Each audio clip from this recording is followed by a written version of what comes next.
Well, welcome everyone. My name is Jaron Kleber with Repair Shop of Tomorrow, and I just want to thank everybody for jumping on tonight for our third installment of our webinar series. Tonight we've got, I'd say, one of the most hottest topics in the automotive industry, where we're going to discuss how we can address the labor crisis that I think every shop across America is feeling. So again, appreciate you all being here. We know it's tough after a long day. For those out in the West Coast, you guys still haven't wound down your day yet. So we're going to jump right in, and we're going to make this recording available to those so that you can rewatch it, you can share it with your team. And look, if you learned something tonight, we just ask that you share it with a fellow shop owner, a fellow NAPA Auto Care Center, so that they can see the benefits of what we're talking about. So let's go ahead and get started. So here's some things we know. The automotive industry, there is roughly 900,000 technicians in the workforce. Depending on what statistics you find, which articles you read, the statistics show that there's about 900,000 technicians available in our workforce. Going along with that, we also know that there's about 273,000 independent repair shops just like yourselves. So if we just do the math there, we have 900,000 technicians and there's 273,000 service centers. So if all things were created equal, that means there's roughly only 3 technicians available to work in our current environment in each individual shop. Now, your shop may have 1 technician, you may have 5 or 6 technicians, but knowing that there's only 900,000 available and that there's really only 3 available to you based on the numbers we have, we need to start thinking a little bit outside the box, and we need to figure out a way we can get more technicians into the workforce. So some other things that we know. We all know that the trades, whether it's automotive, it's construction, any skilled trade, has been and is continuing to be phased out in our high school curriculums. So what are we going to do about that? It's up to all of us to figure out a way that we can make this industry attractive to our new, younger workforce. And why we need to do that is because the statistics also tell us that the average age of the technician is 55 years old. Coincidentally, the average age of a shop owner is also about 55 years old. So let's think about that for a second. If you're a shop owner and you're in that 55 to 60-year-old range, and the average age of your technicians and your employees is 55 years old, and you're trying to figure out a way to put a succession plan or put an exit strategy in place, but you don't have anybody there in your facility that's willing to work another 15, 20 years to continue your shop on, we're kind of stuck, right? So we've got to figure out a way to kind of break this cycle. And so that's really what we want to talk about tonight. So here's some things that are specific to our industry. Let's look at some things that the Department of Labor has told us, and actually they've just published they're publishing their November report tomorrow. But the first thing we look at is the Employment Cost Index, the ECI, fancy government terms, right, is up 1.2%. So what does that mean? Well, that basically means it costs more money to employ workers today than it has previously. Now, this statistic here is, I'm a little confused by this. The unemployment rate's 3.7%, which, depending what side of the aisle you're on from a political standpoint, and you know, our politicians, some of them say that this number's great. The other side of the fence says this number's not realistic. You know, I travel all across the country, and you know, I work with shop owners, and we talk about not having help. I go to hotels, they're understaffed. I go to restaurants, they're understaffed. So this number to me really is a little confusing. So what does that really mean? So there's only 4% of our workforce, less than 4% that's not unemployed. Well, then where the heck are all the workers? I'm sure you're probably asking yourself that same question. So this number here, I'm not really sure what it means. I'm not really sure if anybody knows what it means, but it's something that we just have to look at, and we kind of have to monitor as we continue to move forward. And then the last thing that we looked at is the Department of Labor. They're predicting a shortfall of over 2 million skilled workers by 2025. Now, this just isn't the automotive industry. This is just skilled labor in general. So it's really up to us to figure out, work together like we do in the automotive aftermarket, and figure out how can we overcome these pitfalls? How can we overcome these challenges? And that's what we're here to talk about tonight. So let's look at some of the topics we're going to discuss over the next 45 minutes. So I think everybody has heard of white collar workers. We've heard of blue collar workers, but there's a new worker being introduced into the workforce called new collar workers. So we're going to look at who are they and how they can help address the labor crisis. So IBM has actually spent a ton of money on focusing on this new collar worker, and we're just going to kind of touch a little bit on who they are and how we think they can help you address the crisis that we're in the automotive aftermarket. The next thing we're going to talk about is taking ownership of your shop. I like to say quit blaming the technicians. So when we dive into this, I'm going to challenge you all a little bit. I'm going to kind of dive into some topics that are a little bit uncomfortable, but we know that we have to take ownership of this. This problem's not going to fix itself. So what are we going to do about it? The third thing we're talking about is the NAPA AutoCare Apprentice Program. Now, this apprentice program is unbelievable, and really, this needs to be a webinar in itself. I'll show you a little bit about the program. I'll show you how to get in touch with NAPA if you're really interested in moving forward. But what we really want to focus on here is we're going to show you how apprentices can and will make you and your shop money. And then the last two things, hiring and retention. So what processes can we use to attract more talent more often?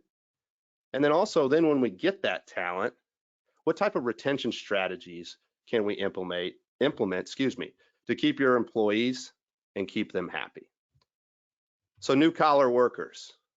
This is something, like I said, IBM has spent a ton of money on researching, investing, figuring out how they can implement these workers into their workforce. And I think you'll see a pretty good comparison to the automotive industry. So first thing we got to figure out is, what is a new collar worker?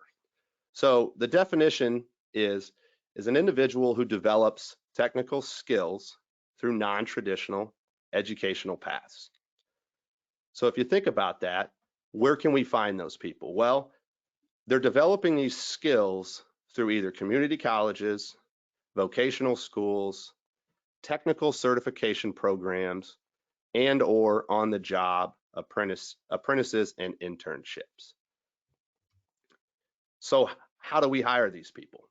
This is the key, right? How do we get those new collar workers to come over to our field and to be a part of the automotive industry? So a couple strategies that we see that have worked for some of our clients, and really if you dive in and kind of read some of these studies behind this, this is kind of the strategy that you need to try to start implementing in your business going forward. And the first thing is in regards to the resumes. So we really need to start looking at seeking potential over experience. Now you may think, I'm crazy when I say that, but think back to what we just said. There's only 900,000 technicians available. Everybody says we have a shortage of technicians.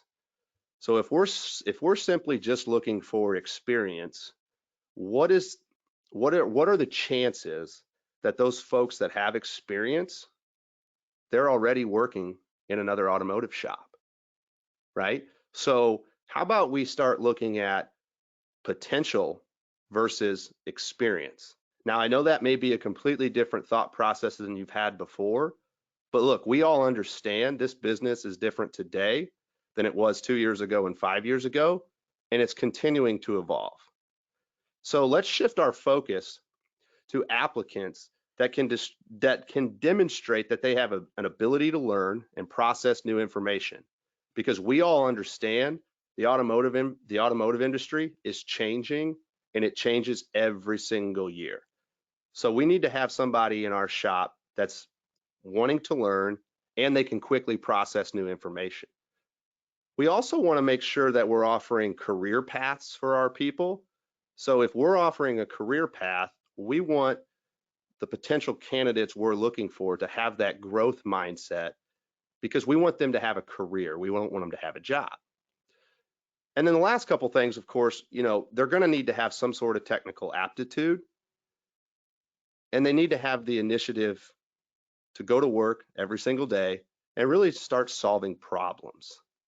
So if you think about that and you think about finding these new collar workers, think about looking at those community colleges. Think about looking at the vocational schools, but don't just focus on the automotive trades.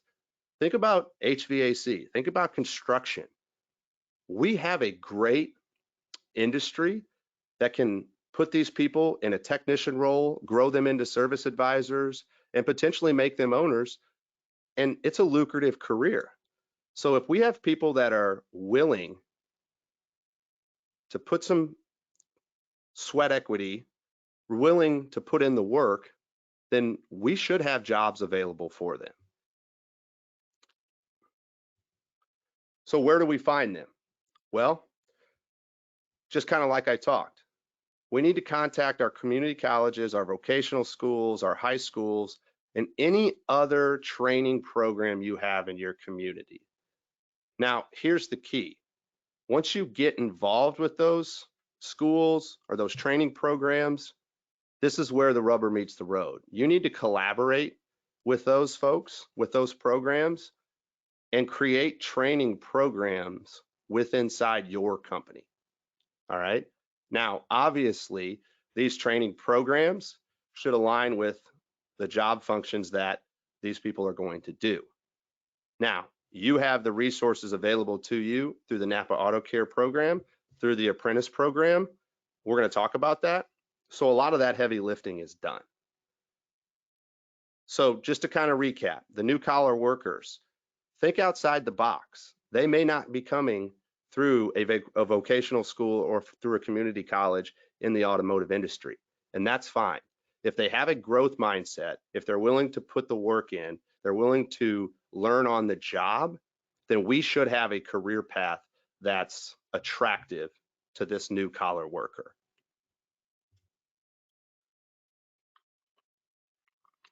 So taking ownership, this is something that I'm going to tell a few little stories here once we kind of get going. Everybody in our industry, I travel all across the country. It doesn't matter where I'm at. We're all really quick to complain about a lack of technicians. I think everybody on this webinar would agree. We all complain about a lack of technicians. But at the end of the day, what are we doing about it? So last week I was traveling, and I was doing a business seminar for a group of NAPA AutoCare centers. Now, in the beginning of this seminar, I typically go around, everybody introduces themselves, and I just ask the question, hey, what are the biggest challenges that you have in your shop? Now, because I know people are 95% of people's challenges right now, finding people, I typically say you can't say people or you can't say parts availability, because we know those are issues. We're really trying to figure out what root causes are affecting their business. But I made a mistake and I didn't say that. And 95% of the people in the room said I don't have the help. So I kind of digested all that, and I was sitting in the front of the room, standing in the front of the room, and I looked at one of the shop owners and I said, look, I'm going to pick on you a little bit. You don't have any technicians. Yep, can't get them, can't find them. And I looked at him and I said, what are you doing about it? What are you doing about it? And unfortunately, the answer that we typically hear is the same. We're not really doing anything about it. We're just kind of complaining to complain. Point in case, we've sent this webinar out. to thousands of people. We've promoted it on social media. We've done everything we can to get as many eyeballs on this so that we can help everybody address this issue. Yet we only have a couple hundred people that are taking advantage of this webinar. So we may need to kind of look in the mirror a little bit. Are we our own biggest problem when it comes to finding technicians and employing our workforce? So Albert Einstein said, the definition of insanity is doing the same thing over and over and expecting different results. So if you're going out to your job boards or you're going to Facebook or whatever you're doing and you're posting your standard $15 help wanted technician ad and you're never getting anything from that, why would you continue to do that? That is the definition of insanity, right? So let's look at this. What are you offering at your shop? Are you offering a job or are you offering a career path for someone? Are you giving them that growth opportunity? Because if you're offering them a job and it's $15 an hour or it's $20 an hour, and the guy down the street loses his technician and he's able to offer $22 an hour, where do you think that employee is going to go? So we have to get out of this mindset. This is a great industry. You can make 6 figures as a technician if you work your way up and you do it the right way. So what are we doing? Are we offering competitive pay? How about benefits? Do we offer health insurance? Do we have paid holidays? These are things that the younger workforce is interested in. The third thing, work-life balance. Now, a lot of people pick on millennials and the younger, I think Gen Z now is below millennial, and a lot of people are quick to say, you know, oh, well, you know, they need this, they need that. Well, at the end of the day, work-life balance really matters. And if we want to continue to move our industry forward, we have to take that into consideration. If you don't work weekends, you work 8 to 5, why wouldn't you put that in your job posting, right? If you're doing things with your shop, if you're taking them to training events, you're helping them get better, those are all things that matter that you need to be highlighting when you're doing your job postings. And then like the last thing, like I've said already a few times, we've got to show them that there's advancement opportunities. Hey, if you come work at Jaron Kleber's Automotive, this is where we're going to start you, but this is the career path that you can take if you do these things necessary. All right. So the other thing I talk about is take a step back. Look at your work environment. What does it say about your business? So as a shop owner, we focus a lot of time and a lot of money on what our client's perception is. But shouldn't we focus on what a potential employee's perception is? So you may have to go back to your shop, or again, you may be still working like a lot of you are on the West Coast, I'm sure. Take a look around your shop. If a potential employee walks in, what do they notice? You know, some of the things obviously we talk about. Do you have good lighting out in the shop? Is your equipment up to date? Is it clean? Do you have air conditioning? These are all things that make your shop a more attractive workplace than maybe the other guy down the street. And this stuff matters when you're trying to hire and recruit new talent to your facility. The other thing we talk about is the culture. Have you built a team environment where everybody can succeed? We always talk about at Repair Shop Tomorrow, it's not about the one, it's about the all. So if you have a team environment where you're doing some sort of profit sharing, where everybody in your shop is engaged and everybody, if they're doing things the right way, can make money and can succeed, that's a type of environment that a prospective employee will want to come work in. The other thing you got to think about is, let's just say this prospective employee started talking to your current employees. What would your current employees say about the culture of your shop if they were asked by a prospective employee? We talk about word of mouth for advertising, for clients. How about word of mouth for hiring technicians? Put yourself in a technician's shoes. If you walk into a shop, it's clean, there's new equipment, and you tell them, hey, go talk to some of my employees. Let them tell you what it's like to work here. And that prospective employee then goes back and hears nothing but great reviews about the culture, about the owner, about the pay, about everything that's being offered. Wouldn't you think that that employee is going to be knocking down your door to come work for you? And that's the goal, right? We want people to be coming to us. That's the ultimate goal. The last thing about cultures I'll talk about is, what else are you doing? I've got shops that literally buy lunch every single day for their employees. For that 45 minutes or an hour, everybody unplugs, they go to the break room, they have lunch together, they kind of recharge their batteries, and they're going, for the rest of the day, they're energized to get the job done. Now, that might not work in every situation. You might not be able to do that every day, but these types of things matter, especially when you're looking at prospective employees and really retaining your existing employees. And then, are you doing any after work outings? Are you making your employees feel like they're a part of something, like they have some sort of ownership in your business? And then the last thing is a performance-based goals. People want to know what's expected of them, and they want to be rewarded when they do a good job. And so that all comes back towards the culture, right? So things to think about. Hopefully, we can kind of shift your perception maybe a little bit from the recruiting standpoint. And I just challenge you all, when you get back to your shops tomorrow, take a look at this. Take a look at your environment. Go out and talk to some of your employees. See what they have to say about the culture. And if it's not good, then it's on you as the CEO of your business to go ahead and fix that culture. Take ownership and fix it. So the NAPA AutoCare Apprentice Program. This is something that is really incredible that NAPA was able to put together.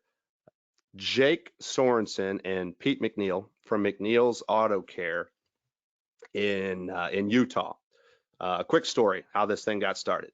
So Jake was a technician. He was working for a different shop, and he was trying to feed his family, like all of our folks, right? We're all trying to provide for something. We have our why we get up and do what we do every day.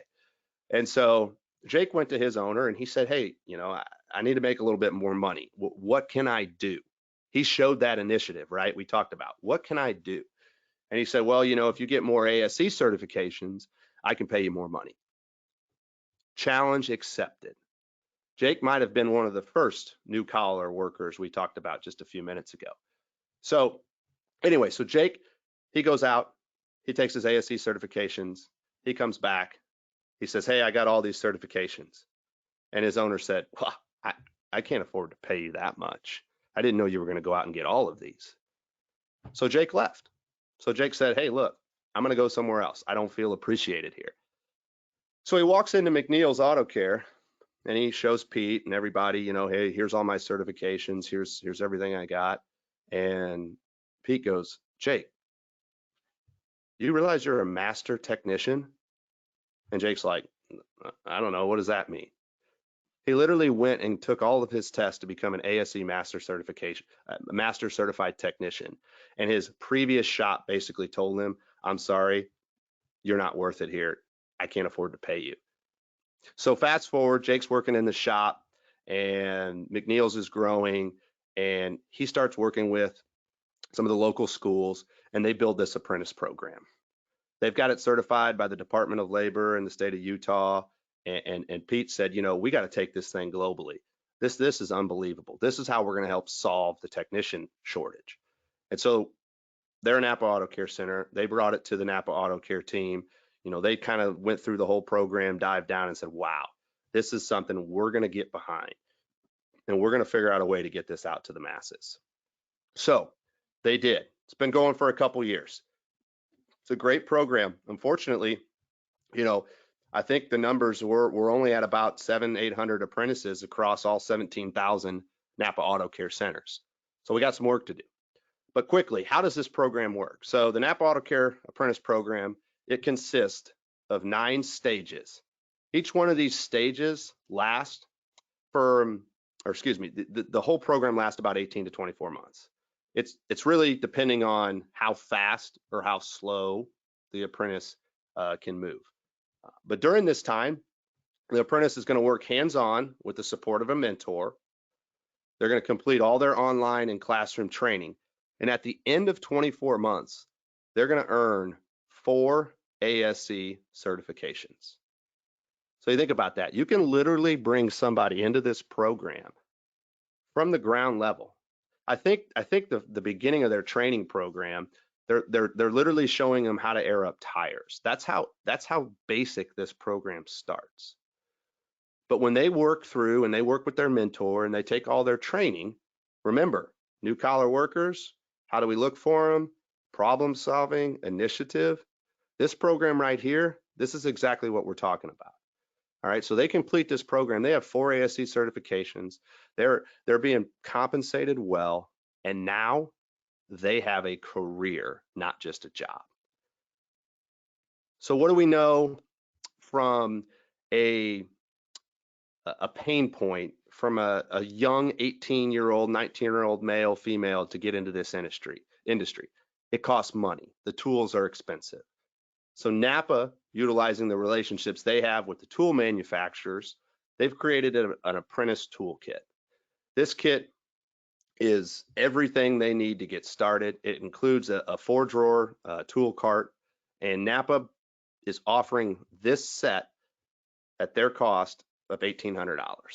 Now, obviously, as a shop owner and someone who's trying to recruit talent and bring apprentices in, it's suggested that that's kind of their quote unquote signing bonus, that's taken care of for them. Now, not everybody does it that way, but this is helping ease that barrier of entry. They don't need to go spend $10,000 on tools to get started. For $1,800, they've got everything they need, and they can get enrolled and moving forward in the program. Here's the 9 stages to success. And look, I didn't come up with this program.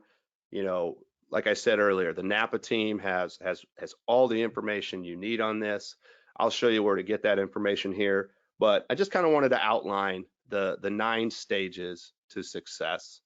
And again, remember, they might accelerate this. Your apprentice may accelerate this, or it may take them a little bit longer, but that's okay. So you can see here throughout the whole program, they're going to have 287 training hours. That's in 2 years. A lot of our shops are requiring 80 hours of continued training for their employees each calendar year. So we're almost doubling this in the apprentice program. Like I said, it takes 22 to 24 months to complete the program. They leave with 4 ASE certifications. Excuse me, they don't leave, they graduate with 4 ASE certifications. And they have a suggested pay up there from $10 to $20 an hour. So you can kind of start to see here where it works out. So really months 1 through 6, they're really prepping, they're training, they're working hand in hand with their mentor. You know, NAPA suggests you put them on a base rate, and then that rate starts to gradually increase as they move through the program. So once they get towards almost the end of year 1, that's when they start to take their ASE tests, and that's where they start to get their certifications, and that's where we feel it's important to increase that base pay. Moving forward to months 6, 7, 8, and 9, they're getting more ASE certifications. The training is continuing, it's ongoing, and at this point, we know that it may be beneficial to put them on a flat rate based pay, okay? And look, we won't get into the whole flat rate, hourly, all that. That's a whole other topic, but these are just suggestions that have worked for Pete and Jake and really have worked for apprentices all across the country. So at the end of the stage 9, they've got their 4 certifications, they graduate the program, and they're now ready to become really that next step, which would be, getting more certifications and becoming a master ASE technician. So it's a great program. If you need a little bit more information, you can log on to the NAPA AutoCare member site, and you can get all the information you need there. So just like finding and recruiting existing techs, how do we find our apprentices? Where do we look for them at? Well, it's really not rocket science, right? We've got to continue to work with our high schools. We got to go to our community colleges. I think what's really cool, if you place an ad, think about it this way.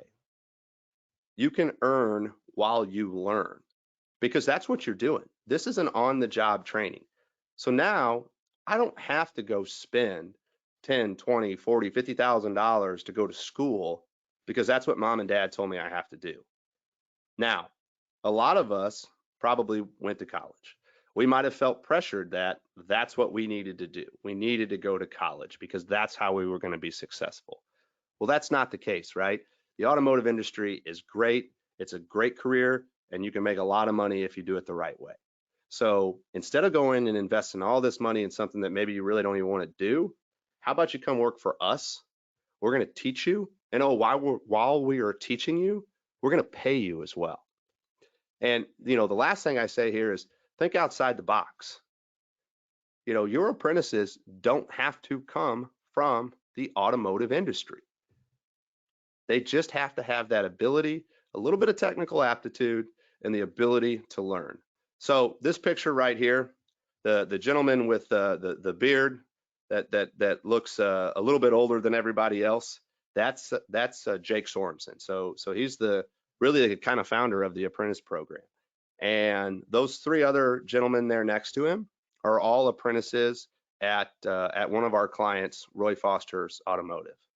This picture was taken at the 2022 NAPA Expo. And so this is really cool because, Roy put together a plan for these guys and said, hey, look, here's these goals. If you hit these goals, guess what? I'm going to reward you with a trip to NAPA Expo. And these 3 young gentlemen blew it out of the park. They're so excited about the career path that they have that it's really incredible to see. The NAPA team at Expo, got to talk with these young men, and everybody's just excited about how they've adapted and how that they really have become awesome employees already for Roy Foster and his shop. So, can I afford an apprentice? This is a question. This is a question that gets asked all the time. Can I afford another technician? So let's just use some basic math here. And I've got my phone calculator out because I'm not the math guy, but let's just say we need to bring on an apprentice. And we're going to pay him in the middle of that. We're going to pay him $15 an hour. So if our apprentice is working 40 hours a week, that's $600. So that apprentice, now, if we're offering him benefits and we're doing all those other things we talked about, right? Instead of $15 an hour, a good industry standard is 1.4 for your loaded costs. So that's $21 times 40. Now we're talking about 840 bucks. All right. So let's just say that's our total loaded cost on that apprentice. Now, let's figure out what our shop's effective labor rate is. Simple math, like I said, I'm a simple math guy. Let's say our effective labor rate is $100 an hour.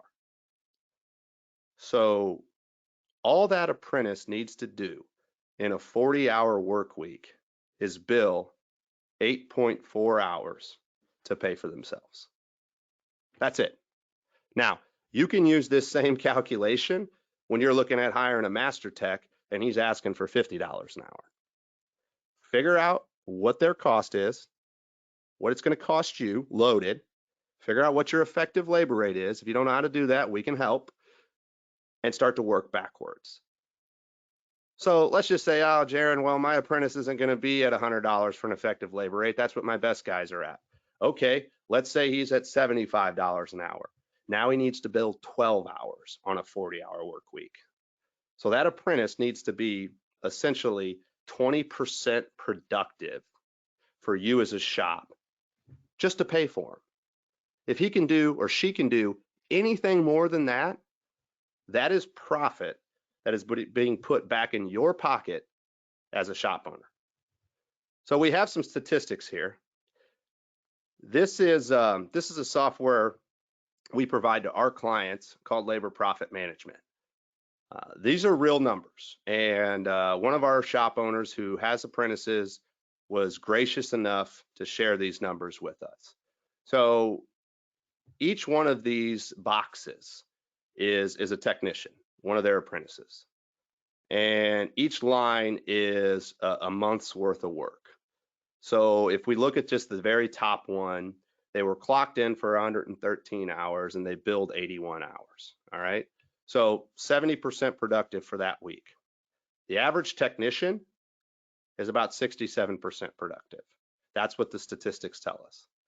But look at that effective labor rate. If you go over to the column that says labor rate, for that week, his effective labor rate was $119.19 on their posted rate of 152. I have the pleasure of working with shops, doing some consultations with shops, and I can tell you I have shops that are below $100 an hour for their effective labor rate before we start working with them. So these apprentices, if you go down the line and you look at their 3-month average, $125 an hour for an effective labor rate, $127 and $129. So that's a 3-month average. But what I really want to point out here is the $1,000,000 question. Can I afford an apprentice? Now, I know this is a little grainy here, so I apologize, but this is their numbers all rolled up. So in a 3-month average, these three gentlemen, effective labor rate was $127.85. But if you move one box over, you see employee profit dollars. These three apprentices have generated $120,000 in profit. They've billed $144,678. Because we've loaded their cost in, their expenses, their salary, and their benefits, $24,000. Do you think you can afford an apprentice when they can make you upwards of $36,000, $40,000 a person? I'm here to tell you, you can't afford not to hire an apprentice. And just like I said, you can take this same analogy, same math, when you're looking at somebody that comes to your shop and says, I think you need to pay me $50 an hour because here's why I'm worth it. Figure out what their cost is really going to be for you for the week. Figure out what your effective labor rate is and start working backwards. Here's where I talked about having information for the apprentice program. If you log on to your NAPA AutoCare member site, hopefully y'all have been on that site. It's member.napaautocare.com. And when you get here, this is the home page. Once you're there, click on the apprentice program and you'll get all the information you need. If you need more information, contact your local NAPA, contact your wholesale manager. They'll put you in touch with the fine folks at NAPA, and they'll help this thing get kicked off for you. So that's the apprentice program. So now let's shift a little bit into hiring and recruiting. So think about this. We talked about having your shop presentable. That's key. That's important. But think about this. You guys spend a lot of money on marketing for clients. How much money are you spending on marketing for talent? So there's many different spokes in the wheel, and there's not one thing that you can do that's going to drive people to kind of want to come work with you. So there's many things we have to do. Here's what I see as a problem. Most shops only recruit when they need to hunt for talent. Okay, so we always talk about marketing. When do you quit marketing? You never quit marketing, right? Always be marketing, because you always want that steady stream of revenue and all those clients to come back to your shop. So think about that from a recruiting standpoint. If you're only recruiting when you need to hunt for talent, you're already behind the 8 ball. Shops, you need to be recruiting 24/7.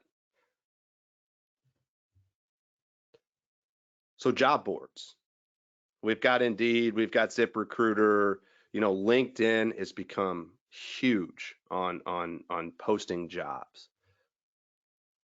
But when you're doing that, I want you to take a second to think about if you've ever posted on a job board, take a look at the job description that you put out. All right. Is it a meaningful job post with a great description? Or is it help wanted, technician needed, apply in person? All right. That's not going to get anybody's attention. So what you need to do when you're using these resources is you need to highlight your company's culture, and you really need to be able to wow the candidate. Maybe that means you need to work with an agency to help write your job description. Whatever it is, you need to make sure that it's impactful and that it stands out from the crowd. Look, this is not a set it and forget it posting. You can't put a job out there, post it, and walk away and expect results to happen. Set it and forget it. Funny story. Back when I was younger, I remember watching, QVC or whatever it was when I was, staying up late, not wanting to go to bed and get up and go to school in the morning. And there was this cooking oven called Ronco. And the Ronco motto was set it and forget it. Maybe some of you have seen that. Maybe you've had that. Truth be told, it actually worked really well. My grandfather, who was a pretty good cook, actually got one, and it made a pretty good prime rib. But look, that's not what this is. You can't just put something out there, forget it's there, and expect to get those results, right? Albert Einstein, the definition of insanity, doing the same thing over and over and expecting different results. So what you need to do is you need to utilize these boards in a proactive manner. Did you know that on Indeed, on ZipRecruiter, that you can search for candidates and view their resumes? So think about this, especially on LinkedIn, especially in the white collar industry, as we'll call it. A lot of people aren't really looking for jobs, but because they're always open to those other opportunities, there's settings you can make on your profiles in LinkedIn and others that show open to work for people that are recruiting, but don't show that you're open to work for your existing employer, right? Because that obviously doesn't look good. So we know there's a shortage of technicians. So we know when there's an opening, people are flocking and they're trying to post these ads. But think about that. Are you using these job boards to search out and to contact these people who have their resumes loaded up? They're probably already working. And guess what? If they're working, they probably don't have time to search out and look for a job. Now, be careful, because if you're doing this, of course, that means the shop owner down the street could be doing this as well and looking at your employees. So that goes back to making sure your culture, your benefits, your packages are attractive enough that your talent doesn't want to leave. So another thing I talk about, hunting for talent, this is where it gets a little scary for some people. So I'm sure some of you have heard of geofencing. Geofencing has been used on Google, on Facebook, all these social media platforms, really to market your business in a targeted way, right? I'm looking for automotive repair. I'm going to geofence those people so that they come to me, not the guy down the street. Well, I already just talked about technicians are too busy day to day to look for a new opportunity. So geofencing, what that allows you to do, that allows you to blast their feeds with targeted ads to get their attention and make them realize that there may be better opportunities available to them. Now, when you do this, you need to make sure that ad focuses on what sets your shop apart. And we go back to everything we've talked about. What type of benefit package do you have? Are you working, not working weekends? Can they make a six-figure income? All right. I know this may seem a little kind of scary, maybe a little outside of the box for some of you, and maybe you have experience doing this with marketing for clients, but just like we said, you need to be marketing for talent too. And if you're not doing it, I'm here to tell you, big box, the dealerships, they're doing this and they're coming after your people. All right. So if they're coming after your people, we got to make sure our environment's good. We got to make sure we're keeping our employees. But think about using some of these strategies when you're hunting for talent. Our good technicians, a lot of them are already working. So what are we going to do to get them to come over? The last thing, which I don't think a lot of people in our industry really have gotten into, is utilizing a recruitment agency. Now, this is by far the most expensive option, but typically the way a recruiting agency works is they don't charge you unless somebody is onboarded and stays with you for whatever period of time you've worked out with that recruiting agency. Now, here's what they typically do. They typically take 10% of whatever annual salary you're going to give that person.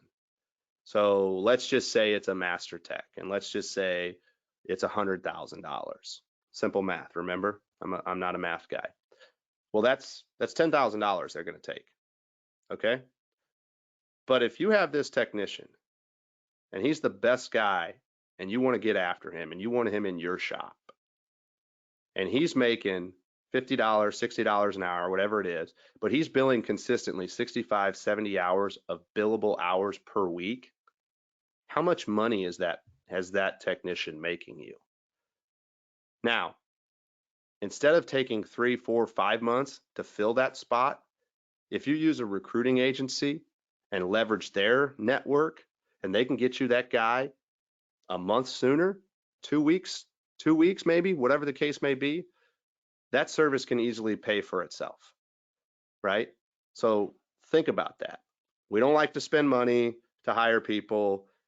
You know, it's something that's probably an afterthought.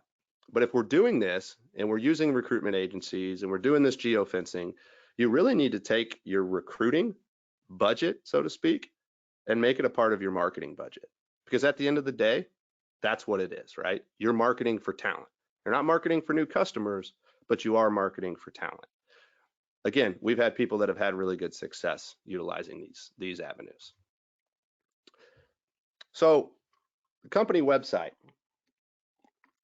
I would say probably everybody on this call, on this webinar, has a company website.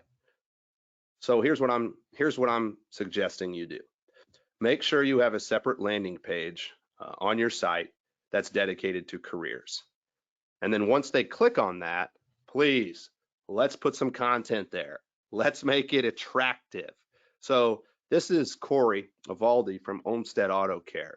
And, you know, he talks a little bit about their values and what they do, and that matters, right? He's building credibility. But if you look there, you can see just some of the benefits of working there with Corey. He's got a $3,000 sign-on bonus. All right, that's something that maybe not everybody's offering.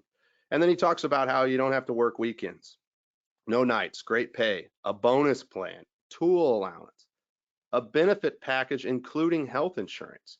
If anybody has to go out and get health insurance on their own, it's a nightmare, right? So think about that. You're providing value, you're providing a career path.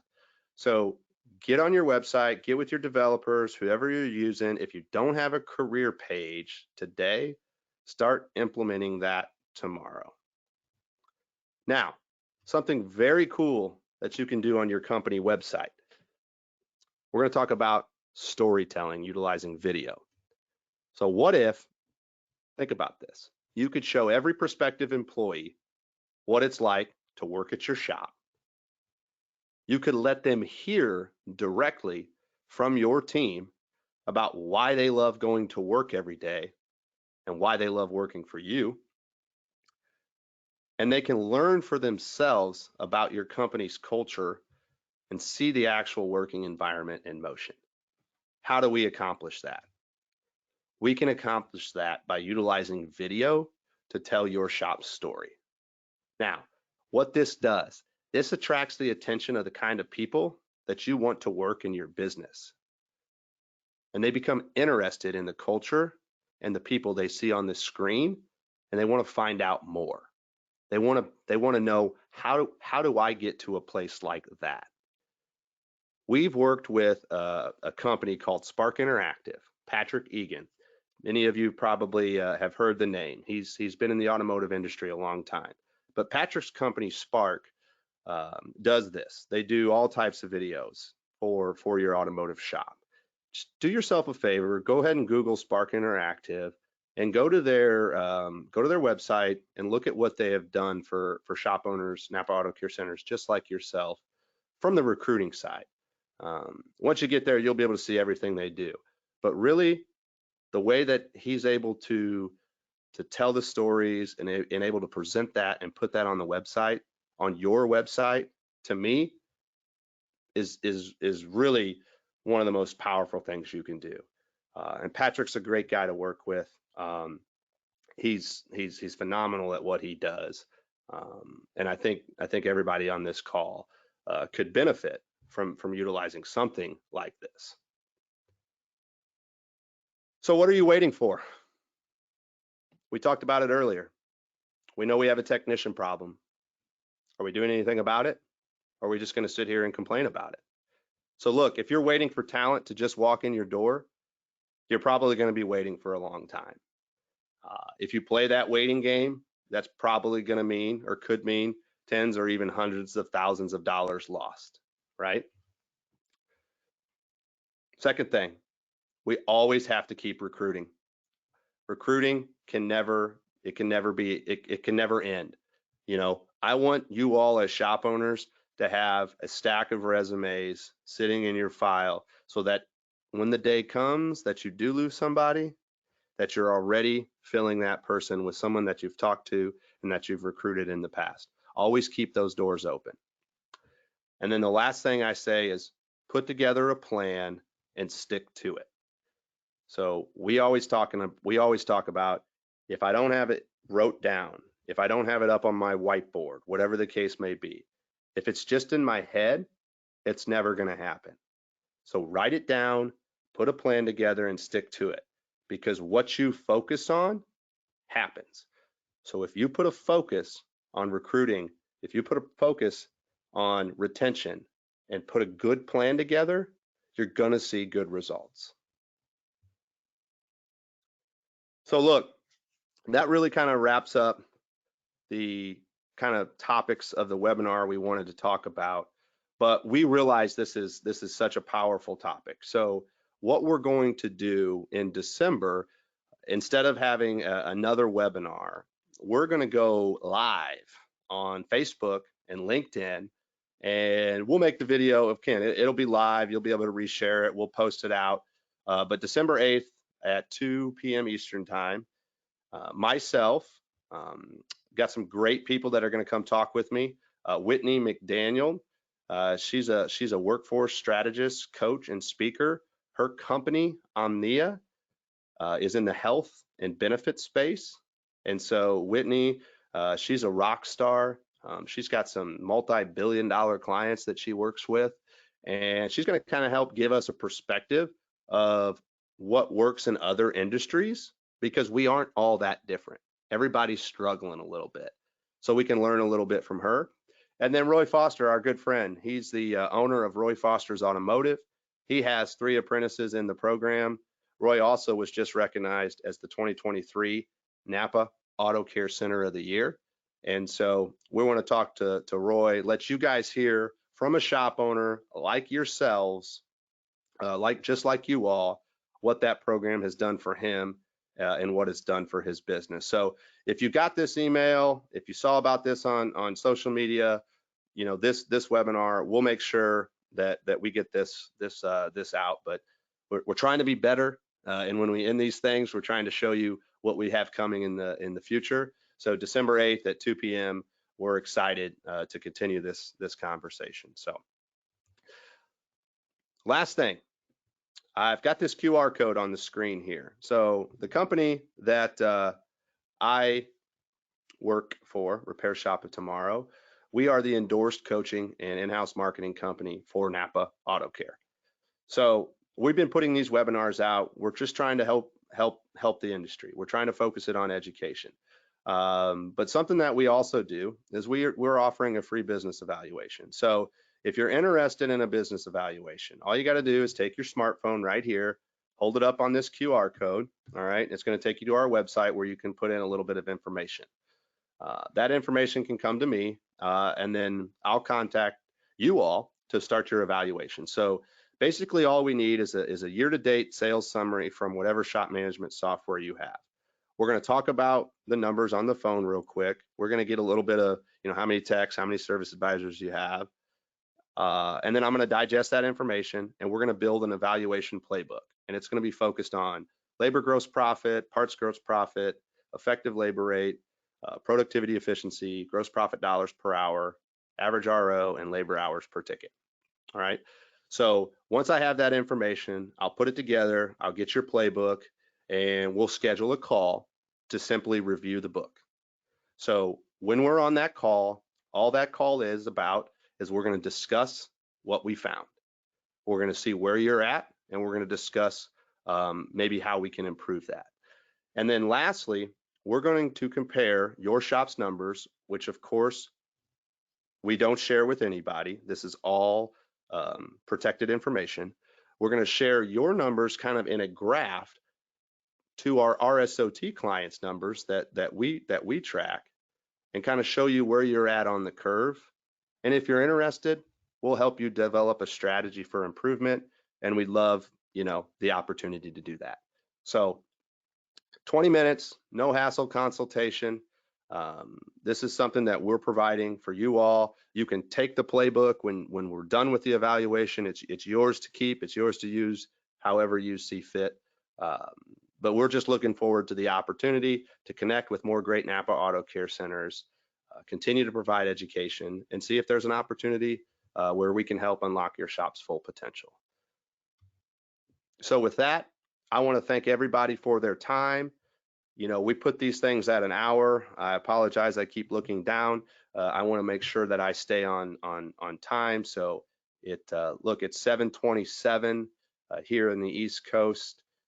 I hope you all got something out of this. I hope you can see what we're doing at Repair Shop of Tomorrow, kind of how we help our clients, and really how we're trying to help the industry as a whole move forward. So like I said, my name's Jaron Kleber. I am the National Sales Manager. Those two numbers right there, the office number comes in and rings to my cell if you press 1 for sales, or you have my cell phone there as well. Feel free to give me a call. Feel free to text me.